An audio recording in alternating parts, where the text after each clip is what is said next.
በመቀሌ ጎዳናዎች ላይ የተሰማው ለቅሶ፣ በግዳጅ እየተወሰዱ ያሉ ወጣቶችና እየተጋጋለ ያለው የጦርነት ስጋት። በትግራይ ክልል ውስጥ በትክክል ምን እየተፈጠረ ነው? የክልሉ መንግስት እናጣራለን ቢልም ህዝቡ ግን ለሁለተኛ ዙር ጦርነት እየተዘጋጀ ነው ወይ በሚል ጥያቄ ውስጥ ይገኛል። ዛሬ በአስቸኳይ መታየት ያለበትን የትግራይ ወቅታዊ ጸጥታ መረጃና የግዳጅ ምልመላ ውዝግብ ይዘንላችሁ ቀርበናል። እስከ መጨረሻው አብራችሁን ቆዩ። በሰሜን ኢትዮጵያ በትግራይ ክልል የሚታየው የጸጥታ ሁኔታ ከቀን ወደ ቀን ወደ አሳሳቢ ምዕራፍ እየተሸጋገረ ነው።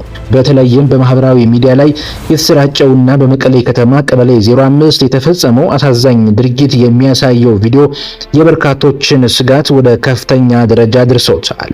በዚህም ቪዲዮ ላይ የምንመለከተው ወጣቶች በግዳጅ ወደ አውቶቡስ ሲጫኑ፣ እናቶችና ቤተሰቦች በለቅሶና በምሬት ሲለምኑ ነው። ይህ ክስተት በኢትዮጵያ የቅርብ ጊዜ ታሪክ ውስጥ ብዙሃኑን ያስደነገጠውን የ2 ዓመት ጦርነት ቁስል በድጋሚ የሚቆረቁር ሆኗል።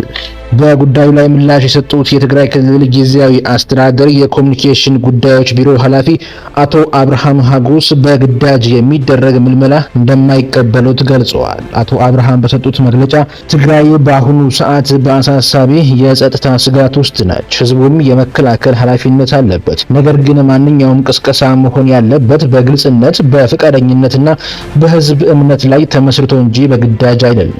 ከመመሪያ ውጪ የተፈጸመ ድርጊት ካለ ጥብቅ የሆነ ምርመራ ተደርጎ በኃላፊዎች ላይ እርምጃ ይወሰዳል ሲሉ አስታውቀዋል። ሆኖም ይህ የቃል ምላሽ በህዝቡ ዘንድ ያለውን ስጋት ሊቀንሰው አልቻለም። የዩኒቨርሲቲ ተማሪዎችና የከተማዋ ነዋሪዎች እንደሚናገሩት ይህ ቪዲዮ የቅርብ ጊዜ ክስተት እንጂ የግዳጅ ምልመላው ለወራት ሲካሄድ የቆየ ነው።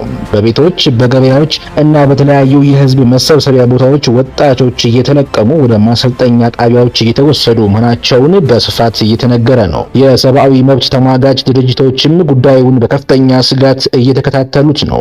በተለይም ሂውማን ራይትስ ዎች የክልሉ አስተዳደር ያቀረበ ያለውን የጸጥታና የቅስቀሳ ህግ በግዳጅ ወታደራዊ አገልግሎት ለመስጠትና የተቃውሞ ድምጾችን ለማፈን ሊውል እንደሚችል በማስጠንቀቅ እንዲሰረዝ ጠይቀዋል። የፕሪቶሪያ የሰላም ስምምነት ከተፈረመ በኋላ የሰላም ተስፋ የነበራቸው የትግራይ ህዝቦች አሁን እንደገና ወደ ግጭት አዙሪት እየተመለስን ነው ወይ የሚል ከፍተኛ ጭንቀት ላይ ወድቀዋል። የትግራይ ክልል መንግስት ምርመራ አደርጋለሁ ቢልም እስካሁን ድረስ ምርመራው መቼ ይጠናቀቃል?